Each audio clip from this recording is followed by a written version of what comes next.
Hello, this is Susan, and I'm here for an Ask Susan. I haven't done one of these for a really long time, so this is super fun.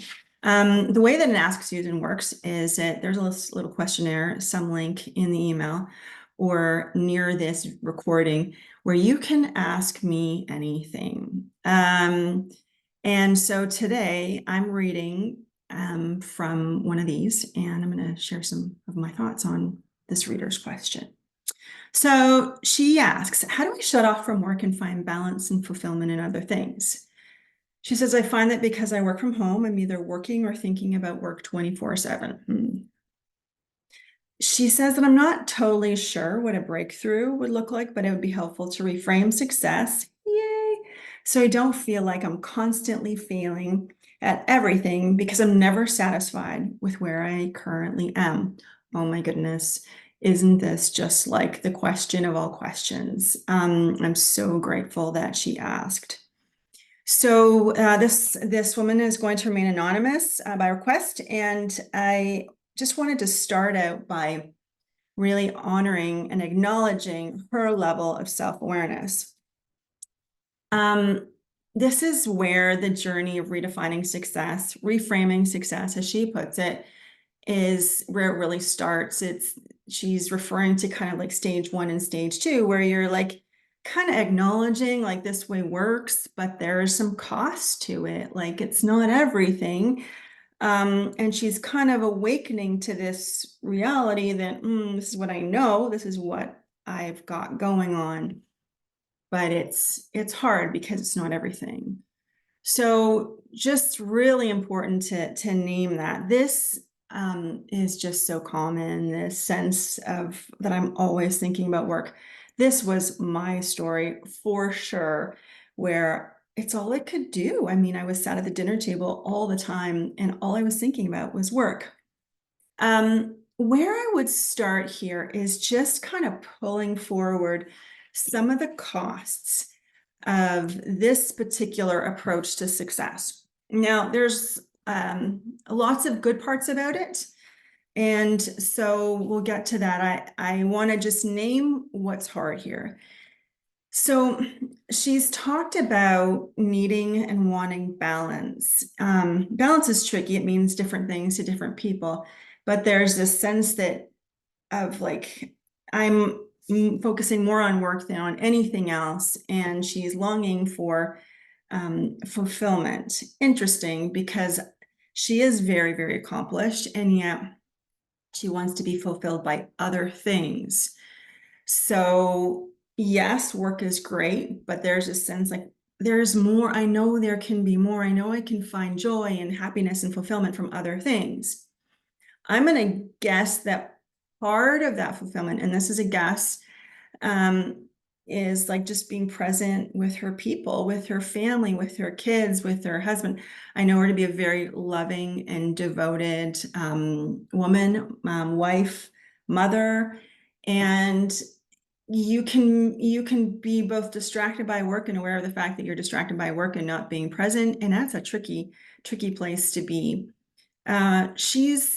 She's feeling unaccomplished, even though she's very accomplished. This is one of the tricky costs of this approach to success, is that um, she can't get off the treadmill or in this pattern anyway, and experience the success. So you're going and you're going and you're going and you're going, but you never really can feel it, or hold yourself confidently internally, in a grounded, balanced way, because you don't feel it.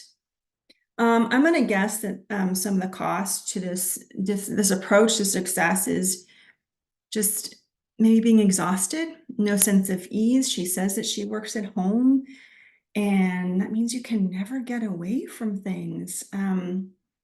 There might not be enough relaxation or play, or and so there's this kind of ongoing distraction, being mentally and emotionally exhausted, unfulfilled by parts of her life, and maybe even some of that mom guilt, that sense that, oh, I should be.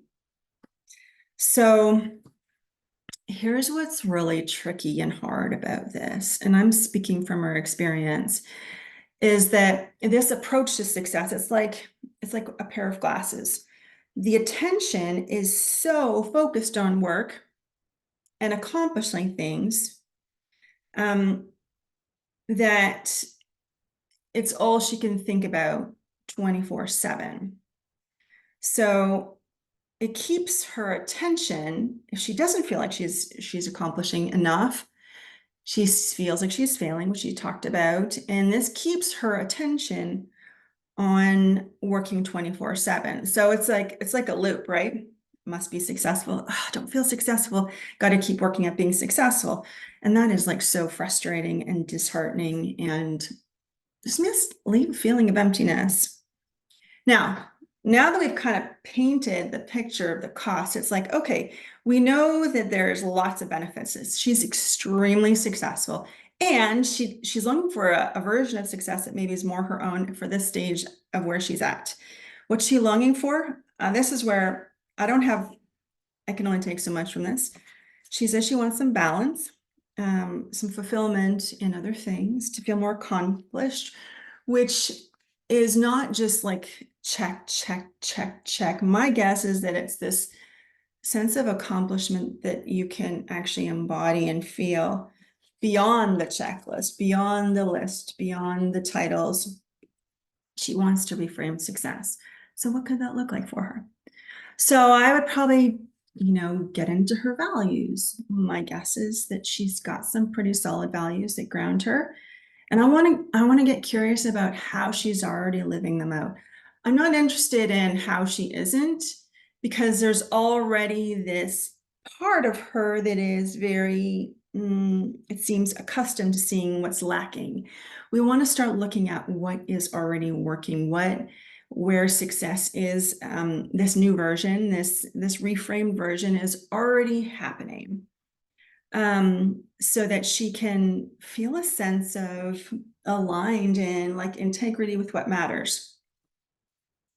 I think it would be nice to kind of help her give some language to her strengths, not her accomplishments, but what she's like really, really good at. Like, what are her zones of genius? What are her zones of joy? What's different about this is that you can start to see that you have a contribution and impact that exists separate from how much you do, and maybe even some impact on others, so that she can feel, okay, I have this in me. I have this, already, so that chasing this illusion of success that she feels she's chasing, can maybe get some counter evidence. Also be really curious how she just wants to feel in her life, maybe fulfilled, truly rested, at ease, connected, so that she can connect to, a different way of being successful that isn't in up here so much, but is also in here. So I would, once I knew kind of how she wanted to feel, we could start to develop some practices and ideas for how to do that. And of course, I think for anyone working at home, you just need some practical tips to separate work from your life. I know that her home office, her studio are separate. It doesn't mean, though, that, you still don't think about it, because there's still that proximity that, so just some rituals and routines that help you separate one from the other, and can look like things like going for a walk before work and after work, so you always know that, making sure the laptop isn't around. But here's the thing. We can do all that, and that's probably what I'd offer, inside of a complimentary or a gift coaching session is, here's some new ways to reframe success. Here is the tricky part. So friends, listen up, because this is what I talked about last week, the beliefs, the under the hood stuff. So being very familiar with this version of success, There are some really sneaky beliefs underneath this one. Beliefs that will kind of go something like this. Everyone's beliefs kind of play it a little bit differently, but it's something like, as long as I stay on this treadmill, I'll be successful, right? But the thing is, a treadmill, this going and going, you never arrive.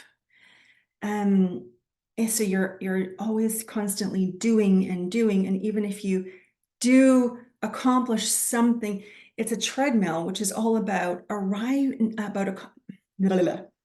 it's not about arriving, it's about accomplishment. So you're focused endlessly on accomplishing, never ever arriving at success.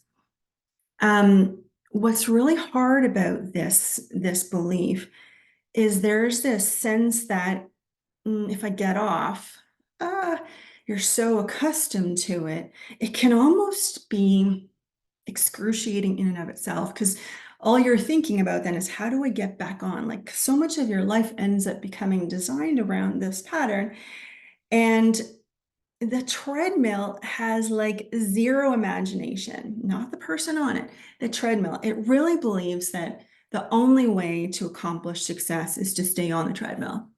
So if you're off it, you're taking a break, you're distracted, you're playing other things, you'll eventually think about, how do I get back on again? I miss my treadmill. So when she's doing other things, she'll still be thinking about being back on the treadmill. And that's why reframing success, redefining success can't happen simply by new habits or a new definition. It has to really get underneath that and say, okay, so that there's this new belief that can start to show up that says, could go something like, for me, as long as I'm living my version of success, which includes like really living in an aligned way to my values, and or feeling kind of invigorated, alive in my life. Maybe that's one of your measures of success, and really leveraging my own strengths, working in my own zone of genius and joy. Then I can experience my own authentic version of success. But even knowing this definition because the other one is still at force, at work, saying, come back. This is the only way that success happens. If you get off it, things won't work, because it's always there. You're going to have to take some time to journey from here to there. And it's a slowing down, and then it's an acknowledging, and it's learning to see that belief in force. So you can start to question, say, is this the way that I want to be doing success? But yes, you can have your own unique architecture, inner architecture of success, which does drive your life and create a life that is all about the external success, but also about your internal alignment, those feelings, and a sense of contributing from that place within you, which you're like, yeah, this is my thing. This is my genius. This is my joy. And say goodbye to the treadmill, or say, I don't need you right now, but I can come back to you later. You'll always have that one. So this is probably a longer one. I'm not recording it right now. But really, if you've found yourself on this treadmill, I hope, or if you know someone, or if this feels familiar, just invite you to be curious about its pull and what pulls you back on, and recognize the strength of that. And then see if you can just, okay, there it is. There it is. Start seeing the pattern. That in and of itself is huge. So I hope this has been helpful. If you would like to ask me a question and kind of get into how I tackle things, yeah, I'd love to hear from you. So thank you so much for tuning in, and have yourself a brilliant day.